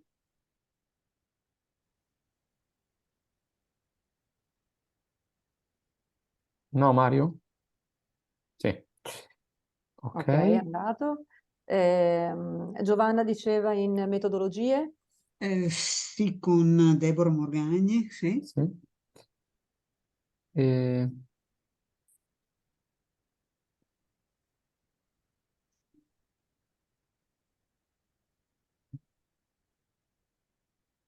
Bene, siamo rimasti noi, non so se... Io sono ancora qui. Sì. Dovrebbe arrivare l'invito. Grazie. Arriva con un piccione viaggiatore, con un po' di lentezza. Vabbè.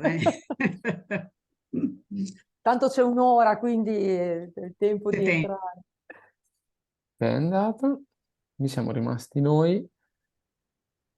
Intanto anch'io mi unisco ai ringraziamenti per la vostra disponibilità e davvero anche per il vostro contributo che a mio avviso è stato veramente di grande qualità su un tema molto complesso e di cui ci sarebbe da parlare veramente tantissimo. Esatto, è difficile. Allora, Grazie Silvia, comunque. Silvia mi sa che era uscita e rientrata perché era nel gruppo 1 di Martina. L'avevo già assegnata, ma evidentemente c'è stato un In problema. realtà, intanto Dani che fai questa verifica con Silvia, io parlo con Lisa ed Elena. Ovviamente diteci voi se volete andare in qualche gruppo anche solo per... Anche Ecco, se non disturba il fatto che poi usciamo, io volentieri No, per magari... ascoltare un po' anche ok. quello che succede. Avete un gruppo che preferite? Assolutamente. Beh, io penso che sarei il del primo come linea. Allora- Pedagogicamente mi interesserebbe il terzo, ma quello è un'altra passione, per cui lascio. Ma qui si possono seguire anche le passioni, Esatto. però. Esatto, il terzo e il quarto sono la mia passione, però vabbè, No, ma noi professionalmente. non abbiamo A noi va problemi. bene, tra l'altro il quarto credo che sia anche quello della fragilità e anche poco affollato, direi. Va bene il quarto, allora dai, va bene Ok, che così però lo cedo. Grazie, Lisa. cambio. Arrivederci. Arrivederci, grazie ancora. Arrivederci Anche per Elena, me saluti. è uguale, grazie, saluti, a presto. Anche per me va bene o l'1 o il 4, vedete voi se avete carenza sul 4 vado anch'io di là o ditemi voi, insomma. Ok. Allora, Elena, hai già fatto tu, Daniela? No. No? Grazie ancora e buona serata. Ci rivediamo più tardi. E invece è rimasto solo... Silvia, io la vedo ancora in plenaria, ma... Sì, ma perché è stata invitata ma non è entrata, Ok. quindi probabilmente ha un impedimento adesso ad entrare, però è già invitata nel gruppo, quindi... Ok, Dani, se vuoi io rimango, quindi se tu vuoi farti un giro nei gruppi o hai un gruppo che ti Sì, piacerebbe adesso seguire, intanto mi fermo un attimo e bevo almeno qualcosa e mangio almeno qualcosa prima di svenire, che non ho neanche pranzato per via allora sì, dell'operaio. rimango Rimane io, vai la registrazione la tagliamo in questo punto. No, la sospendiamo o la tagliamo poi la registrazione? A voi la parola, coordinatori e Grazie, Matteo. coordinatrici. Grazie Matteo. Ora, prima di tutto annuncio che io non coordinerò più un evento in cui devo stare a chiudere le persone, a non farle parlare, sia nella plenaria precedente che dentro i lavori di gruppo, perché è troppo, cioè, è stressante per me, ma anche per chi ascolta. Poi cioè, non si riesce a fare niente sostanzialmente. Hai fatto con grande eleganza. Grazie del sostegno.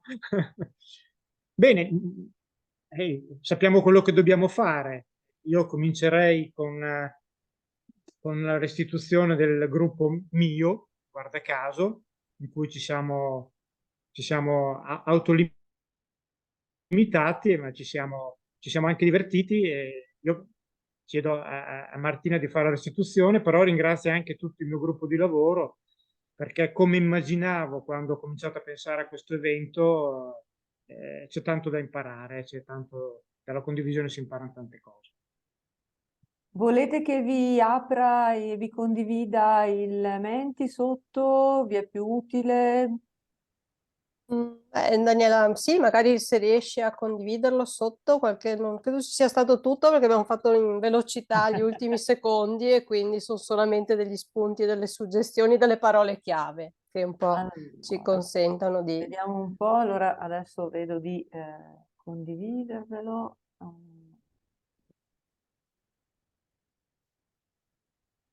Non solo perché devo togliere lo schermo intero. Ecco qua.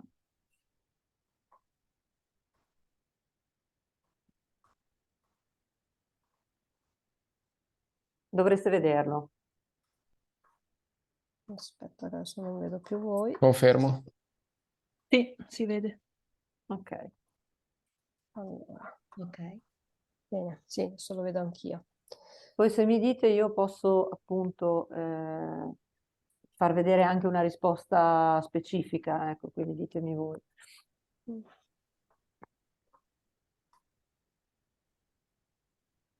Allora, non vedo il nostro, ma insomma vado un po' a braccio, poi se mai lo recuperiamo.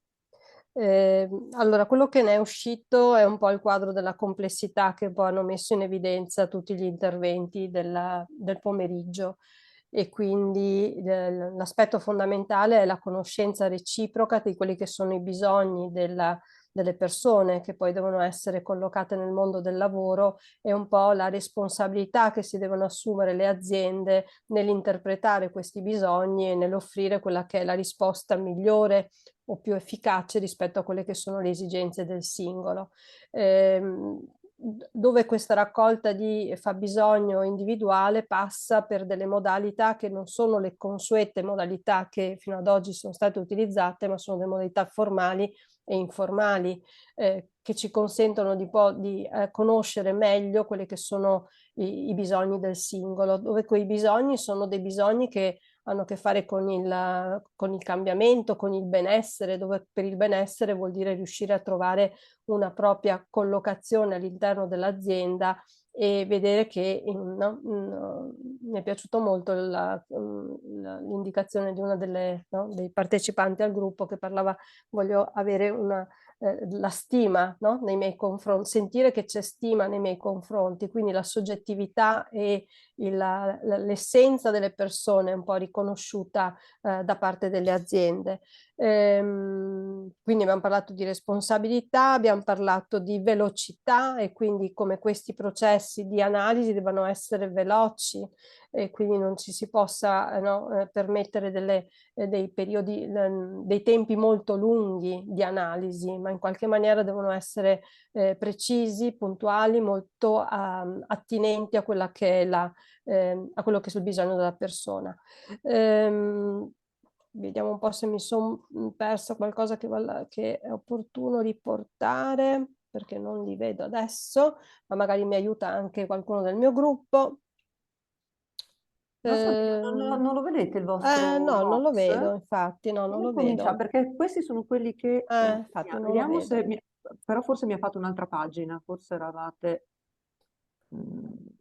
no, non Va c'era bene, un'altra provo. pagina, quindi... Vivere nell'azienda? Vivere nell'azienda e conoscere i contesti, questo è l'altro elemento, non solo conoscere le persone, ma percepire quelle che è proprio la conoscenza specifica del contesto.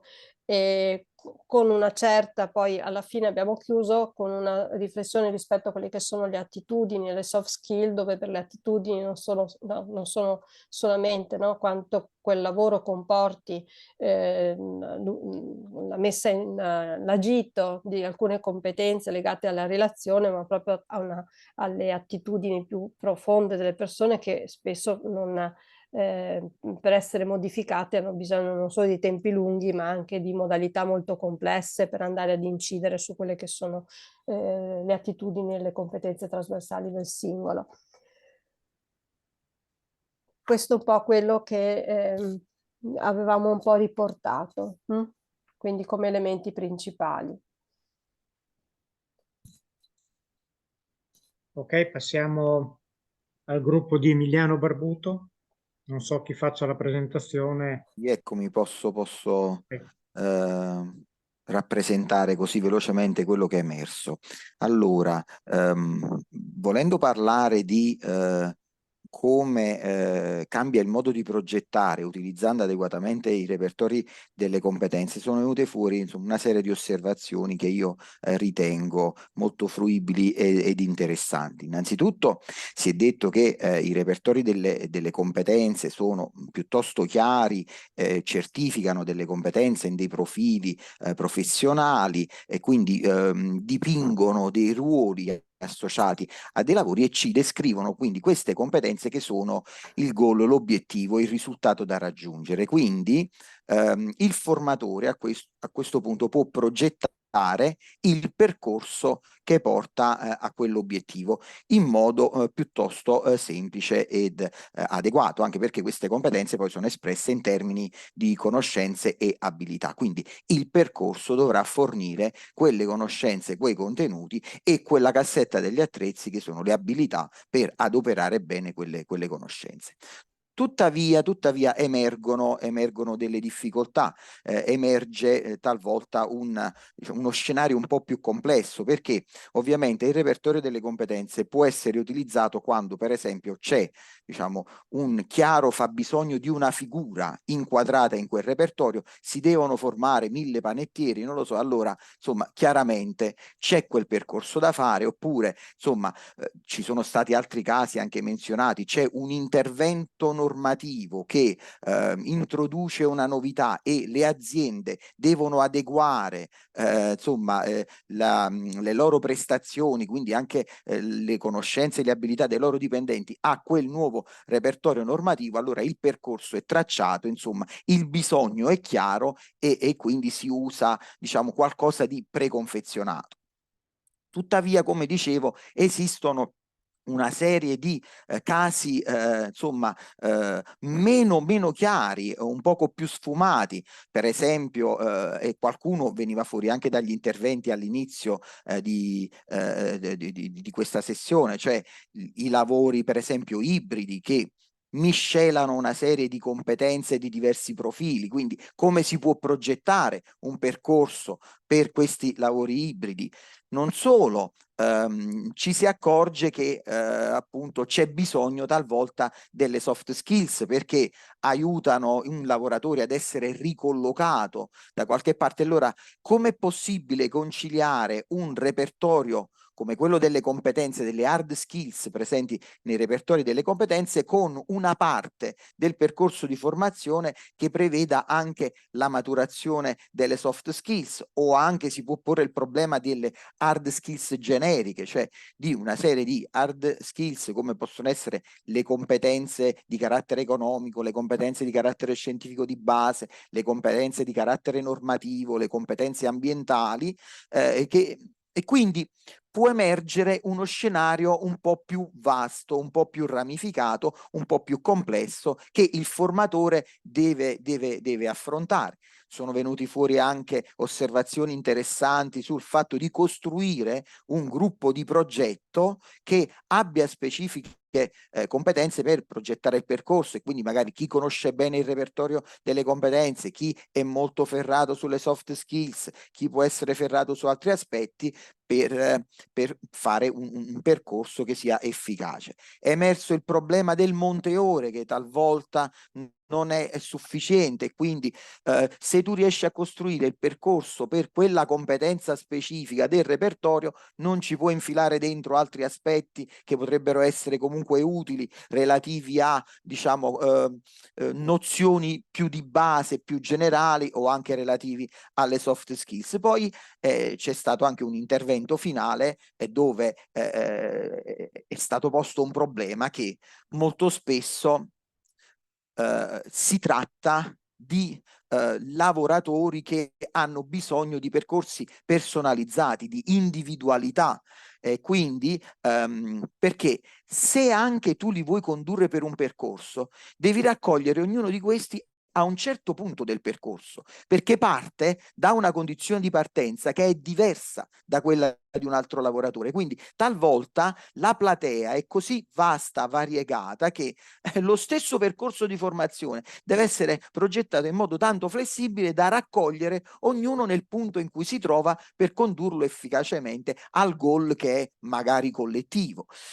E quindi insomma, per sommi capi è questo quello che è venuto fuori. Io poi l'ho dovuto riassumere nei 200 caratteri, non ce l'ho fatta forse neanche in modo troppo decente, però in effetti questo è stato quello che è venuto fuori. Quindi aggiungiamo a margine di quelle osservazioni che ho fatto molto veloci, mi bloccavano i 200 caratteri, comunque insomma quello che ho potuto dire in questo intervento a voce, e vi ringrazio per l'attenzione. Sì, non Beh, bastavano mi i sembra minuti, molto chiaro. non bastavano i minuti, ci volevano anche i caratteri per limitarci. Dai, però ci sta, si capisce. Questo era molto chiaro. Ok, grazie. Ok, il terzo gruppo che si occupava di metodologie didattiche, chi fa la presentazione? Non abbiamo definito chi la fa. Volete che vi lasci sotto i box? È questo, sì, sì. Okay. Qualcuno ci ha dovuto abbandonare sul finale che è uscito prima. Chi ha voglia di condividere un po' quello che qua abbiamo sintetizzato? Infatti timidi. Il formatore timido però è è una categoria a parte. No, dai. Voi. Fiorella, ci sei? Ci sono. Dai, Fiorella, così ci fa vedere il gatto. Esatto, Vai, che ci ha Fiorella. incuriosito tutti.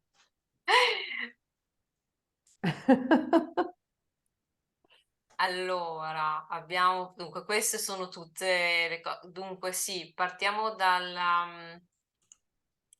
Secondo me si è parlato moltissimo, per riassumere, di importanza delle competenze. Non so, mi state sentendo, perché io, come dicevo, ho un problema tecnico che non vedo se ho attivato il microfono. Mi state sentendo? Sì. Sì. Quindi di coinvolgimento di persone, di figure professionali con grandi competenze sia all'interno che all'esterno, nel senso sia il formatore deve comunque essere inserito in un contesto dove conosce bene quello che deve fare e quindi avere delle competenze relative molto specifiche, e anche occuparsi della coprogettazione. E questo è anche un tema molto importante che è venuto fuori, cioè non il formatore buttato lì, senti, mi devi fare 20 ore di aula su questo argomento, non si sa perché, non si sa per come, non si sa chi, cioè buttata lì tanto per prendere. E quindi la coprogettazione nel piano formativo, il piano di offerta formativo, le competenze sia del formatore, ma anche si è parlato anche molto del coinvolgimento di figure interne appunto alle aziende o chi per loro, di figure professionali che fossero specifiche rispetto a quel tipo di formazione che si deve erogare, che vanno coinvolte sia durante la progettazione che anche durante il percorso formativo. Di creare entusiasmo, attenzione alla persona, quindi nel senso non solamente dire che appunto questa persona deve semplicemente avere una formazione per fare un determinato tipo di lavoro, ma poi anche questa persona di per sé potrebbe anche darci degli spunti, no? Dirci anche egli stesso di che cosa è in grado di fare, che cosa è in grado di offrire e che cosa con più entusiasmo potrebbe affrontare all'interno di un percorso formativo, di ascoltare molto le esigenze dell'azienda perché sono importanti, ma è molto importante anche le esigenze del lavoratore. Si è parlato del fatto che oggi sempre di più c'è bisogno di caregiver, di persone che devono stare in famiglia per questioni personali, e queste non si possono togliere da dei percorsi formativi solo perché non ci danno diciamo delle ore di disponibilità, ma vanno anzi incentivati appunto ascoltando le loro esigenze, vanno incentivati a seguire le formazioni e creare percorsi mirati. Anche questo può essere detto anche in plenaria, però è sempre molto molto importante, perché il percorso mirato aiuta moltissimo ad una buona sortita della formazione finale. Abbiamo parlato di intercettare, grazie che sei andata giù perché non vedevo questo pezzettino, intercettare i bisogni dei partecipanti anche prima dei progetti, quindi quello che si diceva anche prima, le loro esigenze, ma prima ancora proprio di fare il progetto. E poi si è parlato, è stato molto carino anche la fine, in cui ovviamente dopo non c'era qua, non è stato inserito nulla, però abbiamo parlato di aule miste. A me è rimasto molto impresso anche questo, che oggi come oggi ci si ritrova sicuramente in aule che siano virtuali o reali, aule di persone con età molto miste, e quindi da governare, tra virgolette, passatemi questa parolaccia, sono comunque persone che vanno aiutate ad interagire tra di loro, perché spesso e volentieri magari la persona di una certa età ha bisogno più di momenti di intimità, piuttosto che il ragazzo più giovane ha più piacere di essere coinvolto in diverse azioni o processi. E quindi anche riuscire a fare parlare tra di loro diverse generazioni. E qui è venuto fuori anche un tema importante, che è che la generazione più grande può portare anche degli esempi, quindi poi si è parlato anche di storytelling, no? di parlare dei propri esempi, di come quando mi sono sentito bene, quando sono stato bene, quando è stato un caso in cui io sono stato bene. Quindi il formatore può portare anche queste storie, o quando ho subito un fallimento, come ho affrontato questo fallimento, perché tutti quanti abbiamo subito fallimenti nella nostra vita, e anche il fallimento va portato a conoscenza di un percorso formativo, per riuscire poi dopo anche a specificare come affrontarlo bene, come ci si può. Primo, per dire non sei l'unico, perché comunque sentirsi in compagnia all'interno di un'aula aiuta sempre molto, e poi come affrontarlo quando ci si trova nella situazione. Penso, Deborah, di aver detto tutto, non lo so. Sì, mi sembra di dire proprio di sì. Ok, chiediamo al gruppo gestito da Assunta Capasso chi è che fa la presentazione. Sì, Cesare, presento direttamente io. Ok, grazie. Ringrazio tutti i componenti del gruppo per i contributi, perché è stato un gruppo piccolo e davvero molto generativo, che ha, diciamo, lavorato tanto su delle riflessioni rispetto al tema, tanto su delle vere e proprie proposte di sviluppo. Cercherò di essere sintetica dati i tempi. Un primo elemento emerso è quello dell'universalità.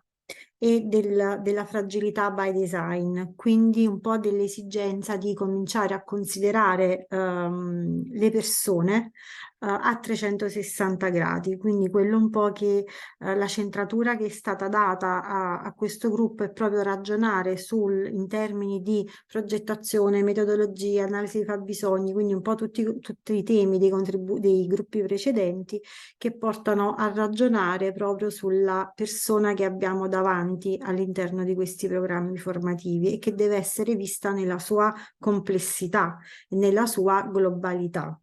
Cercando anche un po' di superare quella che è fragilità fisica o fragilità esistenziale e di cominciare un po' a ragionare in un'ottica un po' più di risorsa, in un'ottica un po' più propositiva, andando a lavorare sulle cose che le persone possono fare e possono diventare, piuttosto che su degli elementi, insomma, fragili di partenza.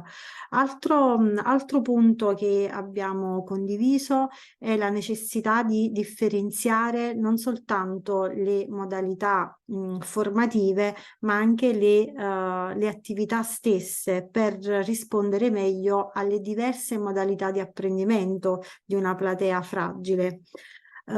Questo discorso si collega tantissimo ad un bisogno legato alla differenziazione degli stessi programmi. Prima, anche ascoltando il gruppo di Emiliano, emergeva la necessità di superare un po' la logica delle competenze hard, di superare la logica delle competenze hard tecniche, di parlare di hard generalistiche e fino poi ad arrivare alla logica delle competenze soft e quindi all'importanza di generare dei percorsi di apprendimento che non riguardino soltanto abilità e conoscenze, ma che permettano di fare formazione sulla persona, quindi di inserire attività di orientamento, attività di mentoring, attività di coaching, tutto quello che permette di allenare le competenze e di veramente sviluppare una palestra di vita e non soltanto una palestra di contenuti. E poi c'era un altro elemento che riguarda un po' i bisogni legati appunto non tanto a dei temi formativi in senso, diciamo, di contenuto, ma a come questa formazione può arrivare alle persone. Quindi emergeva bisogno di avere personale aggiuntivo all'interno dei processi formativi che permettesse, ad esempio, di utilizzare la lingua inglese per formare i gruppi, di tenere conto di elementi legati all'accessibilità o alla diversità, perché sempre più le aule di questa tipologia di programmi sono aule di stranieri, sono aule che richiedono anche politiche di diversity e quindi temi legati all'accessibilità in generale, dove accessibilità noi abbiamo fatto riferimento anche ad un'accessibilità di tipo ambientale, di tipo fisico, quindi banalmente cominciare un po' a ragionare in maniera un po' più sistemica e capire anche un'accessibilità legata proprio a come raggiungere la sede, a come facilitare la mamma che deve frequentare il corso e che ha dei bimbi a carico, a come facilitare il corso per persone straniere che però hanno difficoltà a comprendere poi i contenuti, a fare le esercitazioni in lingua italiana. Questo, credo di aver citato un po' tutti i temi, ma davvero avremmo potuto, insomma, raccontarci tanto. Quindi grazie ancora a tutti. Ci credo, ci credo. Beh, diciamo che la conclusione non è una conclusione, però è quello che ci immaginavamo quando abbiamo cominciato a pensare a quest'idea, è che abbiamo aperto tante scatole, abbiamo aperto tante discussioni, abbiamo ragionato di tanti temi che richiedono ognuno degli ulteriori approfondimenti. Quello che possiamo fare ora è che, visto che sono già arrivate le slide della dottoressa Della Bella, manteniamo la memoria delle cose che ci siamo detti tramite la diffusione degli esiti di questo Mentimeter. Arriveranno anche le slide di Casteller e rimarrà la registrazione di questo intervento. Il mio, in conclusione, è anche un invito non dico fare dei programmi, ma non fermarci qui, nel senso che abbiamo lanciato delle ipotesi di ragionamento che possono essere fruite anche nei prossimi tempi, magari non da noi, Matteo e Daniela, visto che fra poco ci saranno le nuove elezioni per i nuovi consigli regionali, lasciamo, per chi non continuerà, diciamo così, lasciamo il testimone di questi possibili temi da affrontare successivamente, ecco. Quindi grazie di nuovo a tutti, grazie anche a chi ha collaborato alla realizzazione di questo intervento, perché è cominciato qualche mese fa, ragionare a distanza fra persone che prima non si conoscevano richiede sempre dei tempi tecnici un pochettino lunghi. Per quanto mi riguarda, i risultati sono stati positivi dal punto di vista anche del fatto che moltiplicare per 3 le possibilità di avere testimonianze e contributi è effettivamente molto, molto vantaggioso. Richiede più fatica, ma i risultati sono anche diversi. E quindi grazie ai miei colleghi. Vorrei ringraziare anch'io voi, delegazione dell'Emilia Romagna, che siete partiti, avete mantenuto le fila del discorso, ci avete collegati con la Campania e quindi siamo riusciti a confrontarci. È stato ricchissimo, veramente molto interessante. Grazie a tutti e a tutti, a voi per primi. A questo punto, Margherita, anche io come Campania mi va di ringraziare perché, sì. Come diceva Cesare, ma vi rubo veramente un secondo, quando abbiamo deciso di parlare del tema delle politiche attive, perché ci rendiamo conto che non è solo un tema importante per i formatori, ma sia un tema strategico per lo sviluppo della competitività e per il miglioramento dell'occupabilità delle persone, perché è un tema che secondo noi l'associazione da qui e nel prossimo quadriennio deve portare avanti come ruolo istituzionale dell'associazione stessa. Non sostenere esclusivamente la professione, ma dare un senso alla professione all'interno di un sistema che di bisogni di apprendimento ne ha tanti e di diverse dimensioni. Non c'è 2 senza 3. Scusate, Cesare. Dimmi pure. Dico, non c'è 2 senza 3, quindi ovviamente okay, volevo ringraziare sia Mario che noi. Margherita per averci creduto, tutti i facilitatori e le facilitatrici e gli ospiti e le ospiti di questa sera per i contributi che hanno dato. Ringrazio Cesare perché, e Daniela ovviamente, perché se non fosse stato per loro probabilmente diciamo, l'idea iniziale non si sarebbe sviluppata e soprattutto non avrebbe dato i frutti che abbiamo ascoltato questa sera. E come diceva Cesare prima, credo che la conclusione migliore sia continuiamo a parlarne, quindi questo era un primo episodio che ha avuto come tappe diverse regioni, quindi uno spaccato un po' dell'Italia rispetto a questi argomenti e proprio per la complessità dei temi credo che sia un tema da affrontare ancora, sviscerare di più, magari anche secondo i propri interessi e le proprie professionalità. Quindi grazie di esserci stati e state e speriamo di rincontrarci a parlarne di nuovo. Quindi Infatti, grazie davvero. Cioè, chi vuole scriva la mail della delegazione, anche facilitatori e facilitatrici, chi era nei gruppi, è uscita qualche idea su cui vorreste fare un approfondimento, voi scriveteci e poi noi, se possiamo, creiamo volentieri un evento, un incontro anche sovraregionale, perché ho trovato molto bello il fatto di poter sentire punti di vista di regioni diverse, di situazioni diverse che a volte anche non conosciamo, dalla Calabria al Veneto, alla Campania, quindi molto bello, visto che molti hanno scritto già le loro parole nel cloud. Quindi anche io vi ringrazio e vi saluto, e nel salutarvi allora intanto ve le condivido, così mentre uscite e andate a cena, buona cena e buona serata a tutti, vedete anche quelle che sono le parole che avete voluto condividere. Grazie. Grazie. Grazie, buona serata a tutti e a tutte. Arrivederci. Grazie davvero. Ciao a tutti, A buonasera. presto. Grazie a tutti. Ciao a tutti. Buonasera a tutti e grazie.